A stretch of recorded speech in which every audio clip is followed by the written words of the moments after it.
Hello, my dear students, and welcome to a new extension for our oscillator chapter.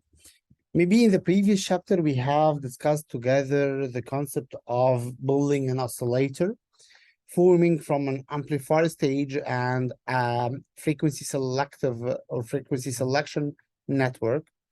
And we consider how we can combine this together so that we can reach the condition where A beta is equals to 1, where this condition or the frequency which achieve this condition will lead to what's called the oscillating frequency, or what we terminated by omega naught.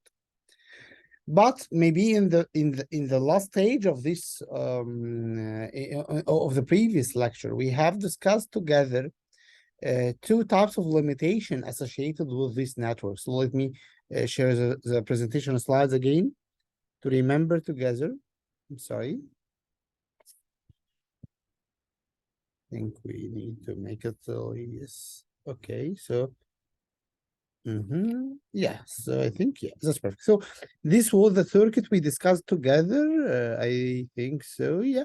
And here we reached two types of limitations, if you remember, my dear student. The first limitation was related to the condition of oscillation itself, because herein to achieve the condition of oscillation, you need to have an R1 over R2 equals to 0, which is impossible. And in this case, you will never reach a typical A beta 1 equals A beta equals 1 condition.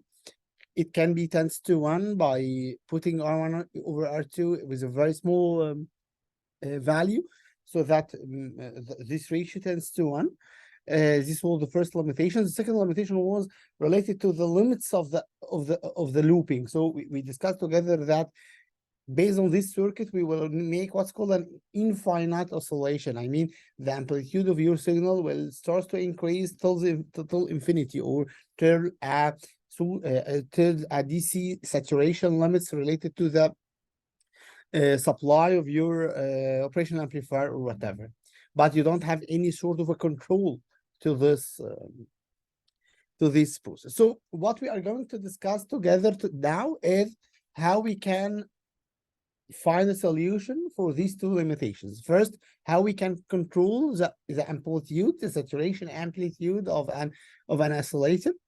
And the second is how we can have a circuit where we can typically reach an A beta condition equals to 1, and not only tends to 1, to be typically equals to 1. So let's see together how this will work. So this is the first circuit. So as you can see here, this is a normal amplifier. So we have these two resistance for a typical inverting amplifier. We already know this since years, but here we have an added network. We have a branch of 3 or 4 resistance, and we have 2 added diodes. So let's go together to start to analyze this circuit step by step, and see how this circuit will solve the problem of a limitation in our amplifier. So this is now the amplification circuit. Let me start plotting this circuit. Okay, perfect. So we have an operational amplifier in the middle. The positive terminal of the operational amplifier is connected to ground, as you can see, my dear students. While the negative terminal here is connected with 2 resistance. We call them R1 and RF. So R1 is like here. This is R1. And this is RF. Okay. This is a very basic inverter or inverting amplifier with the gain equals to minus RF over R1, if you remember, my dear students. Now, what we add? First, we add 2 diodes. We call them D1 and D2. So that D1 is going like that.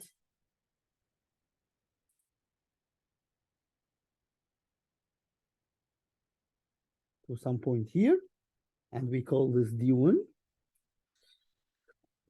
And D2 is in the reverse direction, so it is going here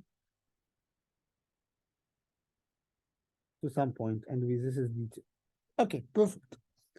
So this is D1 and D2. So then we connect some resistance here. So we have a resistance here, another one here, a third one to negative VCC, and a fourth one to VCC, and we call them R1. No, I'm sorry. I think the counting is, let me check here. The counting are, oh no, we already have R1. So this is R2, I'm sorry, R3, R4, and R5. Okay, so this is basically our network. This is the input. This is the input. And this point is the out. This is our amplifier. So let's discuss together how this amplifier will work. Okay, let's start with the circuit in black. This is a typical not inverting amplifier with a gain equals to negative RF over R1, which means that if you insert a positive voltage here to the input, the output will be negative. And it's proportional to the input by a constant called RF over R1. Great. So if the input is a positive value, but a very small positive value tends to 0, let's say, for example, 0.0001 with positive, then basically the output will be negative with still a small value. So if we assume, for example, that we have a gain of 10, for example, so if you insert an input of 0.001 voltage, the output will be negative 0.01, 10 times the input with negative sign here. Okay, so let's start considering this. So now the input is very small and the output is also still very small, but with a negative value. Okay, great. Now let's see this branch. This branch starts with a positive VCC and ends with a negative VCC, which means that the voltage distribution across this branch is going from positive VCC till negative VCC, which means that if we call this point A, let me use the same terminology as in the slide, and this is V node and this is B. Okay, so basically positive VCC, A, V output, B, and negative VCC. So obviously A is greater than V output, and V output is greater than B. So now, if the input is very, very, very small, then the output here will be still small in a negative value, which means that this A value is somewhere between positive VCC and a very small negative value tends to 0, let's say 0, or a very small negative value. Okay, so will this diode be on or not? To answer the question, if this diode D1 is a forward bias or not, this is basically depend on two points. The voltage of of this point, which is typically ground, because we know that this is a virtual ground, so this point is typically a virtual ground, and the point and the voltage of VA. So if the voltage is VA is any positive voltage, this diode will be reverse bias because simply VA is greater than 0. If the voltage is 0, it's still the diode is a reverse bias because both have the same voltage. So this voltage will turn to be on or to return to be a forward bias only if the voltage VA is smaller than negative 0.7. Circuit-wise, this is now impossible. Why is this impossible? Because I told you that this voltage tends to 0, very, very small. So you can assume that this VA is either a positive or toward zero, most likely it's a positive voltage. So if this VA is a positive and this is a virtual ground, then the voltage of this point is greater than the voltage of this point, which means that this diode is a reverse bias. Okay, let's go to the other side of the process. Now this is a negative voltage, a very small value of a negative voltage, that, as I mentioned, for example, negative 0.01. And this is negative VCC, which means that 100% the point VP is the point VP is a negative voltage. So VP is typically negative. And the other point, which is this point, is a virtual ground. So here we have a negative voltage, and here we have a virtual ground, which means that D2 is 100% reverse, because the voltage here is smaller than the voltage here. So the voltage, so this diode is reverse bias. So for a very small positive input, the voltage is the two diodes, D1 and D2, are reverse bias, or between brackets, they are an open circuit. So please assume that you don't have this D1 and you don't have this D2. So this is basically open circuit. So if this is an open circuit, let's return back to the black circuit, which is R1 and RF. So for a very small, let me now plot V input versus V output. As you can see, my dear students, I am plotting V output in the negative y-axis, because as we mentioned, when the V input is positive, the V output will be negative. That's why we have V input positive and V output negative. That's why I'm plotting in the force quad. You can expect this for the transfer function. So for a very small values of a V input, you don't have these two diodes, and now you have a very standard inverting amplifier with, again, negative RF over R1. So you have something like that. You have a relation between the V input and the V output, leading with a slope negative RF over R1. Okay, this will continue till what, or till when? Now, while increasing this input, that means the output is also increasing, but increasing as a negative value. That's right. So the higher the V input, the higher the V output, but it's in negative. So when V output decrease, that means that VA will also decrease, because as you just see, this is a direct relation of resistance. So by pushing this voltage down into the negative, this voltage will automatically decrease till a point at which the voltage here, which is all the time will be equals to zero, or the voltage here reach a point of a negative 0.7.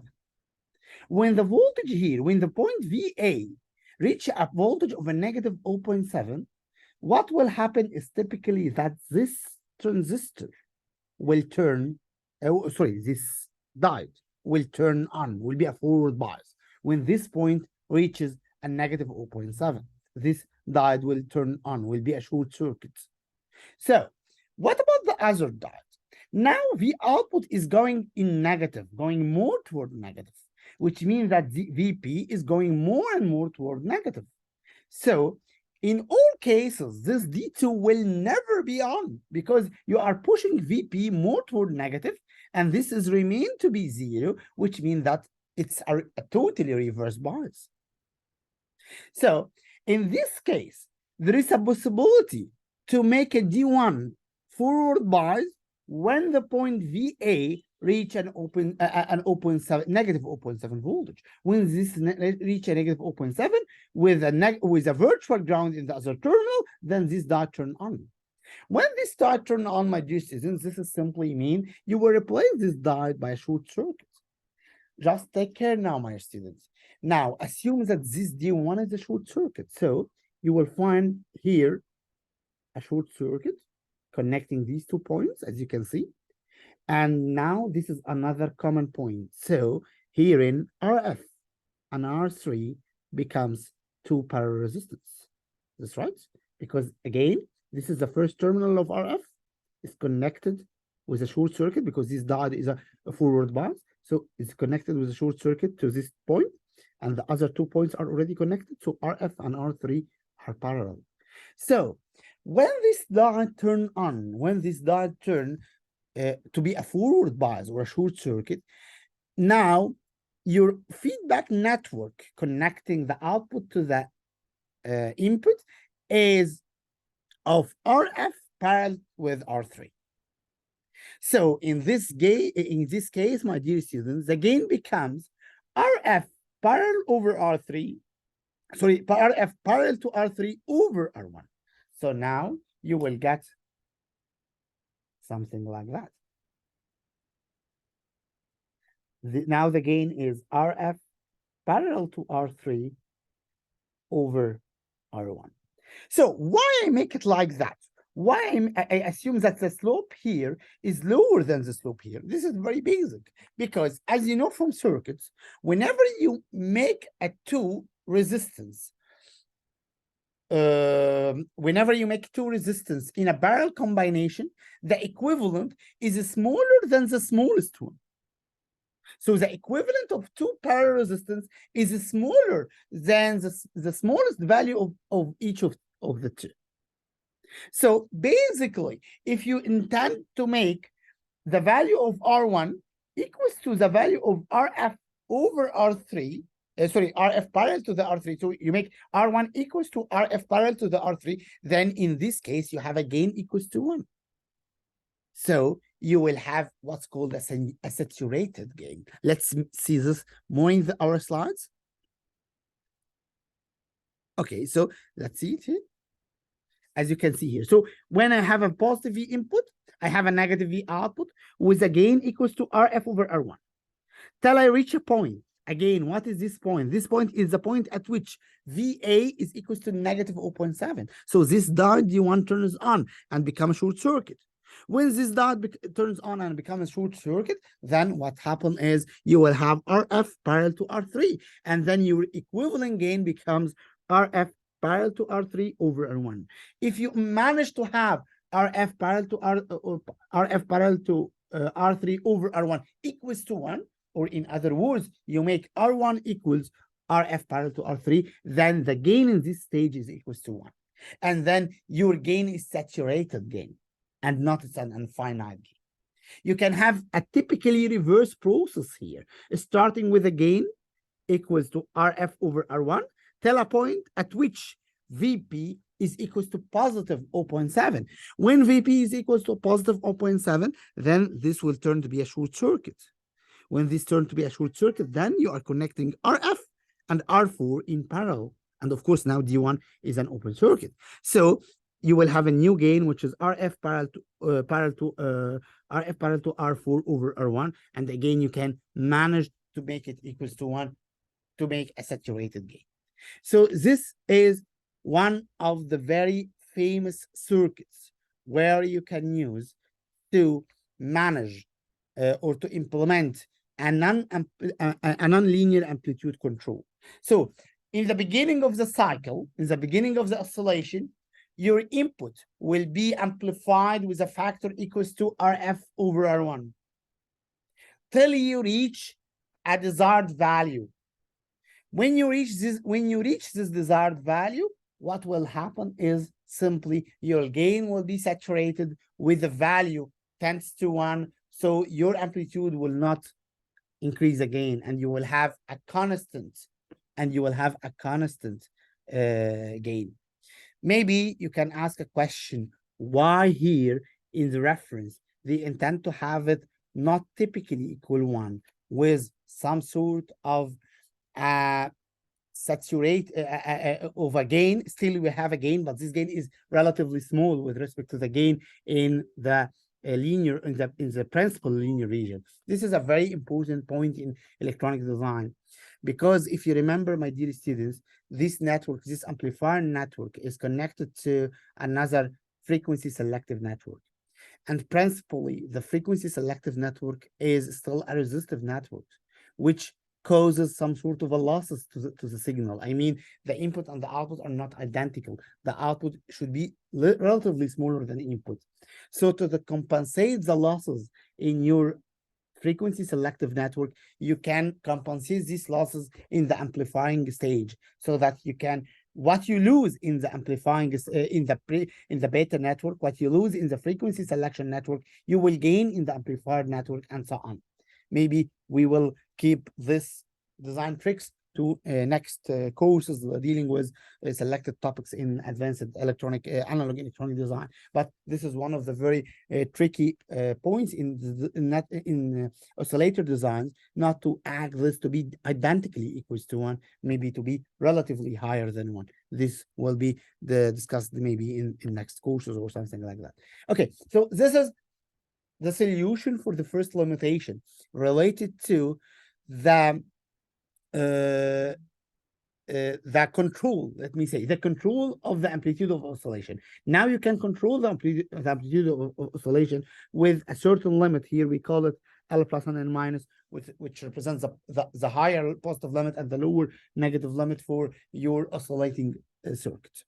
Okay, what about the second portion, or the second problem relates to having a typical A beta equals to 1? How we can manage to have a typical A beta equals to 1? Let's see that.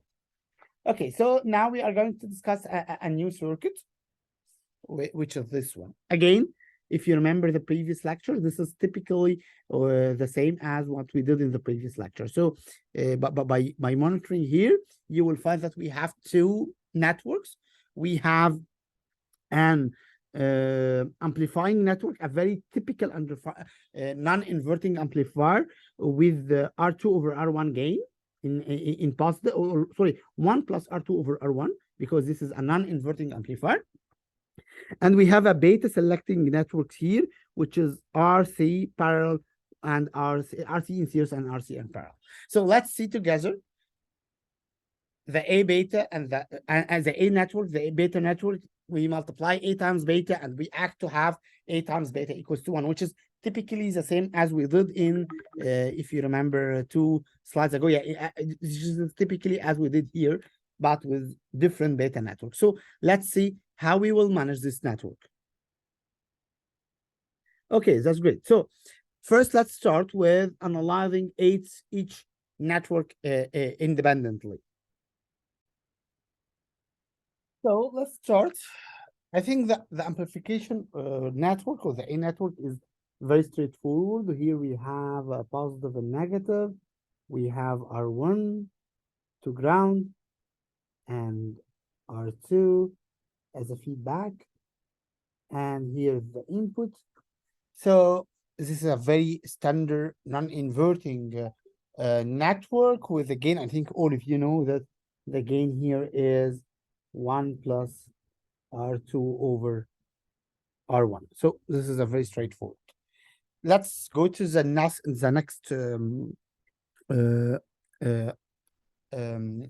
beta selective network. So our network is this R and this C, and then we have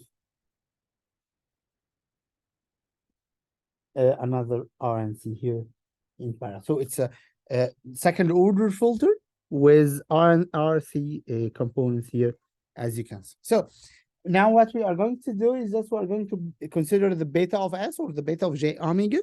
So this is very basic. We have two impedance component. We have this, what we can call, for example, Z1, and this what we can call Z2. So we have a potential divider between Z1 and Z2. This is typically the relation between the V output. This is the V input and the V output. So this is V output. So this is typically the relation between V output and V input. So as you can see in this relation, we have Z1, which is equals R plus 1 over SC. This is Z1, and Z2 equals R.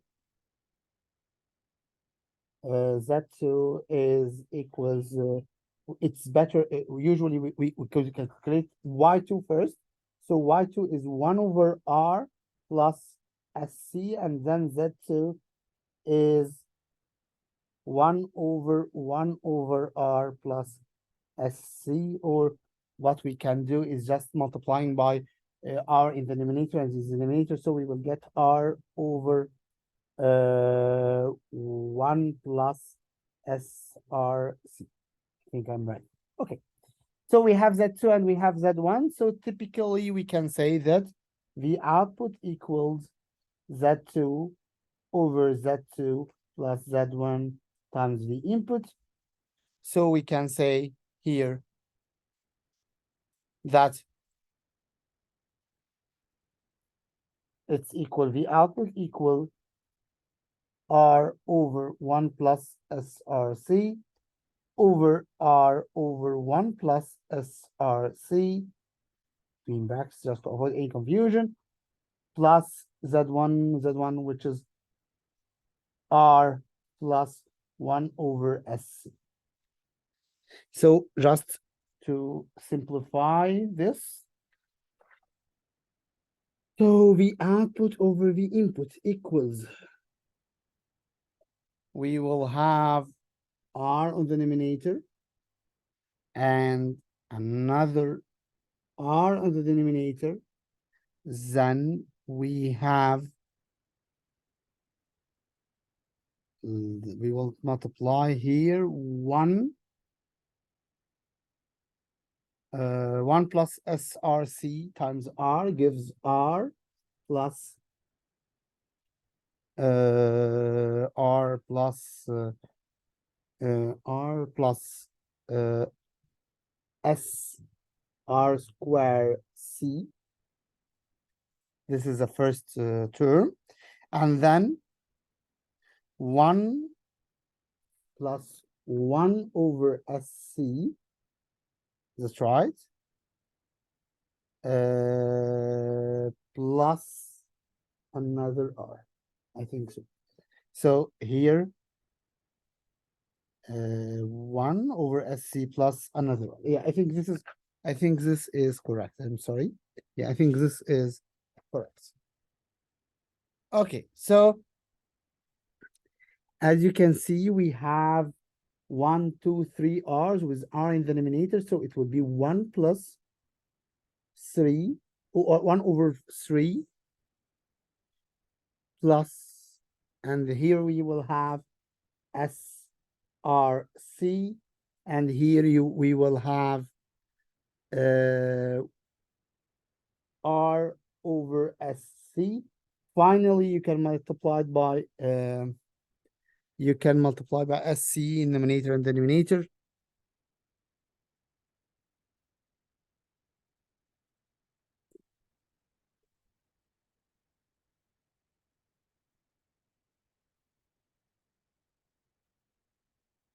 Or you can keep it like that as you like in all cases. So you will have this function. So this will be the beta network. So this will be the beta network. I think now this is a clear beta network. And we already have the A network, which is 1 plus R2 over R1. So what you can do now is you can multiply A times beta. So I will go back to my slides. So A times beta, my dear students, will be in this form. So 1 plus R2 over R1, this is A, and 1 over 3 plus SCR plus 1 over C, SC times R, this is the beta network. So this is basically the A beta network. So this is, as you can see from the first impressions, this is looks similar to some extent to what we already did in this network, if you remember, with a different beta network, of course.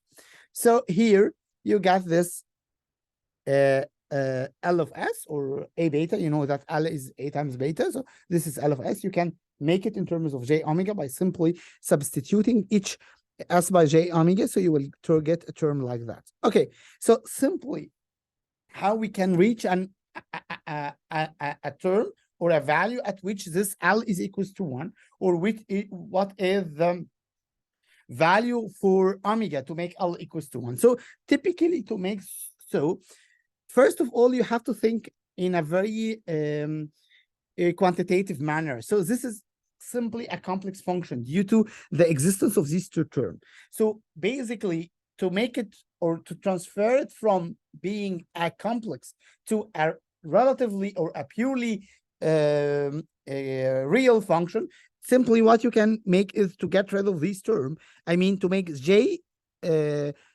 omega CR equals j or 1 over j omega CR, because simply here, when you get j with from the denominators to the denominators, is associated with a negative sign here, as you can see. So simply you put omega CR equal 1 over omega CR, or simply omega naught equal 1 over CR. When omega naught equal 1 over CR, what will happen? That this term will cancel this term. So we will have 1 plus R2 over R1 over 3. Now, it is very deterministic. You just need to put R2 over R1 equals to 2. If you put R2 over R1 equals to 2, what will simply happen that this ratio will be tends to typically 1. If you remember, in the previous network, we have a problem related to that. To make a L of S equals to 1 or A beta equals to 1, we have to have R2 over R1 equals to 0, which is theoretically impossible.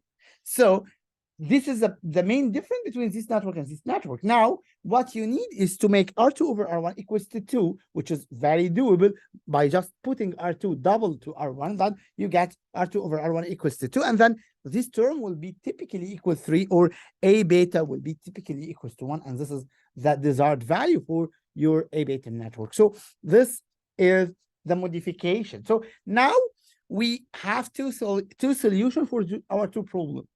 Concerning the infinite increase in the gain, now we have a controlled amplitude, non-linear amplitude control by this network. And for a typical L of S equal to 1, we can now reach a typical L of S equal to 1. So simply what we can do now is integrating these two solutions together, integrating this solution with this solution, while having this circuit. So let's start to discuss this circuit together in steps. Just going to, yeah. So if you recognize, my dear students, I will just need to use some sort of my annotation. So now this network is our beta network, which is a very typical RC second order filter. Here we provide you some numbers so you can make a real demonstration for this. For omega naught, as omega naught, as you know, equals to 1 over RC, so you can calculate the resonance frequency, or here the oscillating frequency for your network. And again, you have a basic amplifier, a basic non-inverting amplifier here.